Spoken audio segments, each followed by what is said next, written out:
आज हम पढ़ेंगे डाइजेस्टिव सिस्टम ऑफ ह्यूमन के बारे में। मतलब ये कि जो इंसान का निज़ाम इंहिज़ाम है, वो निज़ाम जिसके ज़रिए से हम खुराक को हज़म करते हैं, डाइजेस्ट करते हैं, उस सिस्टम को कहा जाता है डाइजेस्टिव सिस्टम। तो अब अगर हम डाइजेस्ट की बात करें कि हज़म करना क्या होता है, तो हम देखते हैं कि जब हम खाना खाते हैं, खुराक खाते हैं, तो हम उसको चबाकर छोटे छोटे हिस्सों में करते हैं। फिर फर्दर वो हमारी बॉडी के अंदर चली जाती है। जब हमारी बॉडी के अंदर चली जाती है तो बाकी जो इस सिस्टम के हिस्से हैं वो मिल के इसको कन्वर्ट कर देते हैं। मतलब ये कि वो फिर किस फॉर्म में आ जाता है, इस फॉर्म में आ जाता है, इस ऐसे सब्सटेंसेस बन जाते हैं, ऐसा मटेरियल, ऐसा मादा बन जाता है जिसे बॉडी इस्तेमाल कर सकती है। तो इसे कहा जाता है डाइजेस्ट करना। जैसे यहाँ पर हम अपने सामने डायग्राम में देख रहे हैं कि हम देख रहे हैं कि ये जो सिस्टम है ये है डाइजेस्टिव सिस्टम। तो डाइजेस्टिव सिस्टम जो है वो क्या है कि जो खुराक खाई, अब हमने खाना जब खाया तो खाना हम कहाँ पर एंटर करते हैं, कहाँ पर डालते हैं? खाना हम डालते हैं अपने मुंह में। मतलब यहाँ से हम क्या कर रहे हैं, खाना खाते हैं। जब हम खाना खाते हैं तो हम देखते हैं कि हमारे मुंह में यहाँ पर मौजूद होते हैं टीथ। ठीक है, हम इसको एक और कलर से कर लेते हैं कि यहाँ पर क्या मौजूद है, यहाँ पर दांत मौजूद होते हैं। अब ये जो दांत हैं इनकी मदद से हम च्यू करते हैं। मतलब ये कि जो हमने खाना खाया है उसको हम चबा रहे हैं। अब चबाते हैं जब, तो हमने देखा है कि जो हमारा मुंह है वो अंदर से थोड़ा थोड़ा गीला होता है। अब वो गीला क्यों होता है? क्योंकि वहां पर मौजूद है थूक, जिसे कहा जाता है स्लाइवा। तो यहाँ पर क्या मौजूद है? यहाँ पर ये जो हम देख रहे हैं कि जो पिंक कलर हम करें इसको, यहाँ पर क्या मौजूद होता है? स्लाइवा मौजूद होता है। तो जब हमने खाना खाया तो वो जो खाना है वो मिक्स हो जाता है उस थूक के साथ, उस स्लाइवा के साथ। तो वो अब क्या बन जाता है? वो एक पेस्ट सा बन जाता है।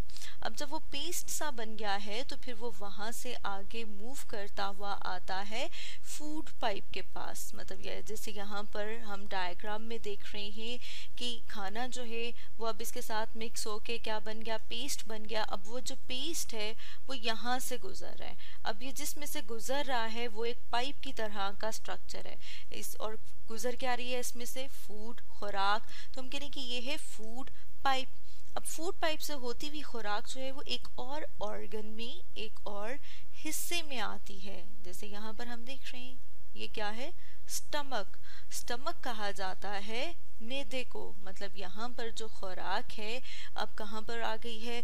स्टमक में आ गई है। तो जो स्टमक है इसका काम क्या है? स्टमक जो है वो बिल्कुल उस तरह से काम करता है जैसे कि ग्राइंडर काम करता है। और वो किस तरह से करता है कि जो फूड है उसको ब्रेक डाउन कर देगा। मतलब जो खुराक है उसके हम देख रहे हैं कि छोटे छोटे से हिस्से हो जाएंगे, यहाँ पर बहुत छोटे छोटे से जर्रे हो जाएंगे उस खुराक के। और जो स्टमक है, जो मैदा है, वो साथ में सिक्रीट करता है, रिलीज करता है खास किस्म के केमिकल्स को, यानी कि खास किस्म के जूस जो हैं वो खारिज करता है। अब जब ग्राइंडर में हम देखते हैं कि क्या होती है, चीज़ मिक्स हो जाती है। बिल्कुल उसी तरह से ये जो स्टमक है यहाँ पर खुराक जो है वो मिक्स हो जाती है उन केमिकल्स के साथ। अब जब मिक्स हो जाती है उन केमिकल्स के साथ तो फिर हम कहते हैं कि वहाँ पर क्या स्टार्ट हो जाती है? डाइजेशन। मतलब ये कि अब वो खुराक हजम होना स्टार्ट हो गई है। मतलब ये कि अब वो इस फॉर्म में आना शुरू हो गई है कि हमारा जिस्म उसे इस्तेमाल कर सके, उसे यूटिलाइज कर सके। तो स्टमक से हम देख रहे हैं कि वो जो खुराक है वो कहाँ पर आ गई? स्टमक से आगे वो आती है यहाँ पर। ये जो हम देख रहे हैं स्ट्रक्चर जिसे कहा जाता है स्मॉल इंटेस्टाइन। मतलब क्या? छोटी आंत। तो यहाँ पर हम साथ में लिख लेते हैं स्मॉल इंटेस्टाइन। इसका काम क्या है? स्मॉल इंटेस्टाइन का काम ये है कि जो खुराक है वो यहाँ पर भी डाइजेस्ट होगी और साथ में क्या होगी? जज्ब होना स्टार्ट स्टार्ट हो जाएगी। तो जज्ब कहाँ पर होती है? हम देखते हैं कि जो खुराक है वो यहाँ से जज्ब होके जाती है हमारे खून में, हमारे ब्लड में, क्योंकि हम जानते हैं कि जो खून है वो हमारी पूरी बॉडी के हर हिस्से तक पहुंचता है। तो खून के ज़रिए से जो खुराक है वो हमारे जिस्म के, हमारी बॉडी के हर सेल तक पहुंचाई जाती है। अब हम कह रहे हैं कि हज़म होना मतलब डाइजेस्ट होना स्टार्ट हो गई है स्टमक में, बाकी की डाइजेशन जो है वो पूरी हो जाती है कहाँ पर? स्मॉल इंटेस्टाइन में, यानी कि छोटी आंत में। इसी तरह से हम देखते हैं कि छोटी आंत से अब जो खुराक है, हम साथ में यहाँ पे देख रहे हैं कि जो खुराक है वो अब कहाँ पर आ गई है? वो आ गई है इस हिस्से में। ये जो हिस्सा है, ये जो यहाँ पर हम देख रहे हैं, इसे कहा जाता है लार्ज इंटेस्टाइन। मतलब ये कि जो बड़ी आंत है उसे कहेंगे लार्ज इंटेस्टाइन।